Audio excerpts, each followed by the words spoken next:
Because they said, you know, we're looking at breaking with Great Britain, and we got to know who the traitors are and who are the good guys and who's going to stab us in the back. And she became one of a committee of 3 to help ferret out the bad guys versus the good guys, because she had that kind of connection, that kind of insight and wisdom. She's one of the sharpest, quickest wits you'll ever find. Was it, I mean, because I just think of, you know, you think of movies from, you know, like those stupid Bonnet movies, you know, of, you know, what's her name? Emma Thompson is always in that, those awful, you know, Jane Austen. Ugh. But anyway, sorry, ladies. Ugh, torturous. But you see that, and they're always so prim and proper. Oh, I don't know if the captain will come home this week. And they just have finger sandwiches, and that's it. Yeah. Was a woman who was successful on her own, taking on jobs, wearing the pants whether she had to or not, wearing the pants, aggressive, I guess. Did they have the same rap back then? That, you know, people always say, oh, well, it's only because she's a strong woman that she gets this rap. Did they have that rap? See, I don't think they did during the Revolution, because women were doing everything they could just to survive. If they were at home, they were working that farm. If their husband or their sons were off at war, they were in survival mode. So I don't think that was part of their thought process. So it's like Rosie the Riveter. It really is. Yeah. Okay. Yeah, they recognized them for what they could do. And whether that was militarily or politically or in business or anything else, I mean, the Bible says the fruit of your own hands commend you, and that was really what it was. If they were productive, could do something well, they were recognized and got the opportunity to do it. But then, did that turn back around? Was there because after Rosie the Riveter, you know, then we went into the Valium years. Yeah. Because, you know, guys came home and they're like, no, honey, sit down. Just put a ribbon in your hair and lose weight. And so women were like, wait a minute, no. I mean... Well, there was some attempt at societal pushback after the Revolution, just as there was with the growth of slavery after the... You know, the Founding Fathers pushed it this way really hard, and society, pro-slavery people pushed back. So, and the same way with women after the Revolution. I think that... I mean, as I'm learning more American history, it really seems that we're being taught that these guys were white racists. Mm-hmm. They were misogynists, they were whatever. Right. It was all about them and, you know, their power.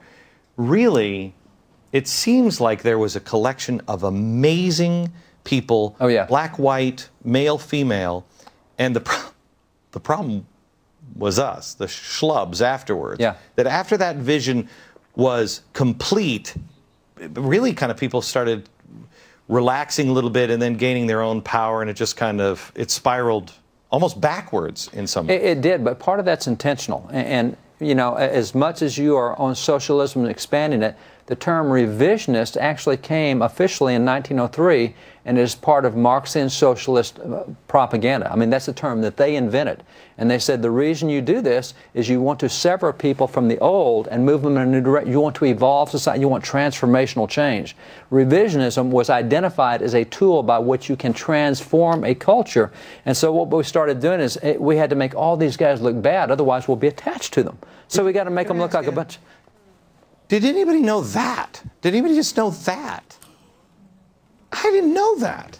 It's a 1903 term, and it is part of a political movement. And what happens, that's why if you want to sever yourself from the past, you got to make them look really bad. You got to make them look like a bunch of racists, a bunch of bigots, a bunch of atheist agnostics who you make them out of step, and then we say, who cares what they said? Let's do something. Let's have a change. Let's do transformation. And that's really where it goes. And that's the same with women. If you make them look like a bunch of sexist males who had no respect for women, then we can move away from the founding principles and the Constitution and the Declaration they wrote, those things. This really is part of preserving the foundation of the Constitution or moving into something else. And history does that. Okay. When we come back, I'm going to ask each of you for one story that you think people will say, wow, wow. The one that really kind of sets the table or teaches us something about the character of these people or the time and what it really was. Back in just a second.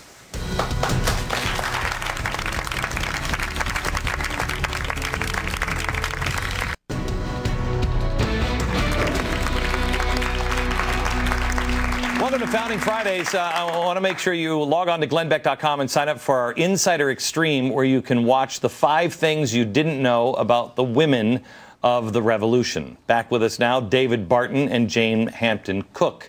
I want to, I guess, woof. I want to ask you each what you think the important thing is, that, you know, one story that you think people should walk away with. But I have to ask you about this handsome lady. She was a school teacher. Actually, she was born in poverty, raised in poverty, bunch of kids. Father deserted the family, went off and left. So she was made an indentured servant in order to get herself through. At the age of 9, she was indentured for 10 years. That took her through most of the Revolution. When she was 19, she came out in 1779 out of her indenture. She became a school teacher. But 1782, she wanted to do something for her country. So 1782, we still got some of the Revolution going. She has to enlist as a man. And so literally what she did was she got rid of the hair. She wound the upper part of her body really tight with bandages to make herself look like a man, and she dressed like a man and went and enlisted. Now, what's interesting is she's 22 years, yeah, exactly. She's 22 years old at the time, and the other guys in the Army always kidded her about, you never shave. You're just a kid. Yeah, of course she doesn't shave. She's a lady.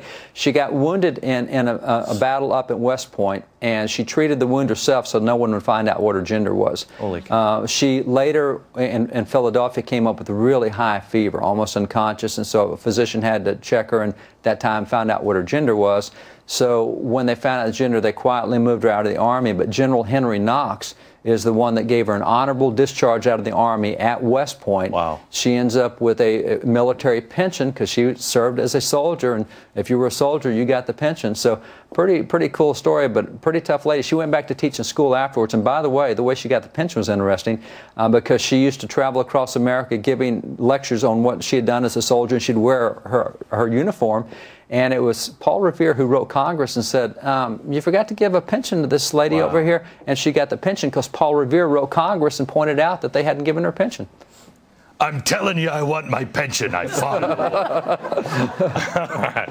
Real quick. Pritchard. She was commissioned by Washington. She was commissioned because she got the name, Mary is her name, Molly's the nickname. In the Battle of Monmouth, 1778, June, really hot day. And if you're part of the artillery crew with all that powder going off and the heat and everything, and so guys were falling from exhaustion, she was running back and forth to the creek and the well, carrying pitchers of water for them to keep dehydrating, and that's how she got the name Molly Pitcher. Well, when her husband fainted from exhaustion, she stepped right in and became the rammer, and that thing kept the gun firing and did so throughout the rest of the battle. And at the end, when they found out what she'd done, that she'd kept that gun alive, but because it takes several guys in the crew to keep the gun alive. You got to have the rammer and the cleaner. You got to have the one that puts the powder, the guy who fires it, names it. So she kept that gun going throughout the battle. And at the end, she was commissioned as a sergeant in the Continental Army. Now, Washington, we think, it may have been General Nathanael Greene, but either way, it was a general that commissioned her. She served throughout the rest of the American Revolution. When she died, she was given a military funeral. She was buried with the honors of war and a military funeral at her death. Great lady, served throughout the Revolution. And I couldn't even get a pack of cool cigarettes. All right, so tell me the one story that you think people should know. Well, I really think that Lucy and Henry Knox's love story is very intriguing because it really shows that the Revolution was a civil war. Henry owned a bookstore, like a Barnes & Noble type in Boston, and fell in love with Lucy. She was the daughter of a loyalist. He didn't care. They got married. And then a year later, Boston is under military occupation by the British. You can't come or go. It is in lockdown. Henry really wants to join the Continental Congress out in Cambridge. But what about Lucy? What's going to happen to her if he leaves? And so they made the decision together, and she sewed his sword into the lining of her coat, and they slipped through the dark of night over into Cambridge. And by 1777, it was clear her parents, who were loyalists, had disowned her. They weren't responding to any of her correspondence.